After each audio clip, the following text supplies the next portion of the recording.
The meeting held at the Commission of the Implementation of the Constitution was to give the final nod to the draft of regulations which, if passed by Parliament, will now see the Leadership and Integrity Act enforceable. The regulations drafted by the Ethics and Anti-Corruption Commission are geared towards sealing existing loopholes in the law which have seen corrupt public officers get away with graft. And for starters, every public officer will have to sign a commitment to the Leadership and Integrity Act, swearing to abide by the regulations therein. Before we had the regulations, there were limitations.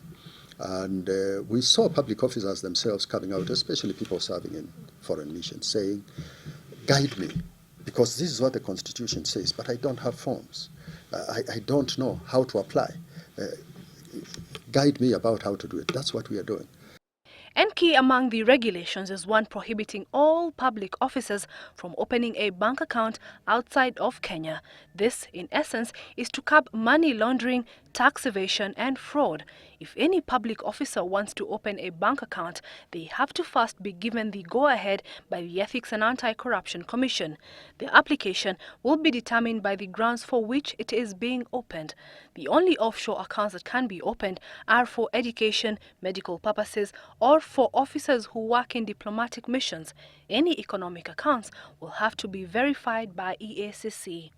You want to know the do's and don'ts. For example, the foreign bank accounts. When can I open? When can I not? Conducting private business for pay. What should I do? What should I not do? Among the regulations also is a declaration of personal interest by public officers in instances where that interest conflicts with the officer's official duties. And this regulation also ropes in members of Parliament, Senate and County Assembly members who are required to declare to the clerks in the respective houses any interest or benefit of any nature in any debate or proceedings in the House or in any transaction or communication which the officers may have with other members of the House or public officers regarding the matter in question. This is meant to, again, put more accountability in public service. It would be interesting to see some formidable opposition. With this regulation enforced, members of Parliament or County Assembly will not be able to award themselves contracts or tenders, as has been reported in various counties across the country. The Clerk of the House is expected to keep a register of the declared conflict of interest, which can be requested for inspection by the public at any time. Also, a public officer cannot receive a monetary gift, but should the officer receive a non-monetary gift, the officer can retain the gift as long as its value does not exceed 20,000 shillings.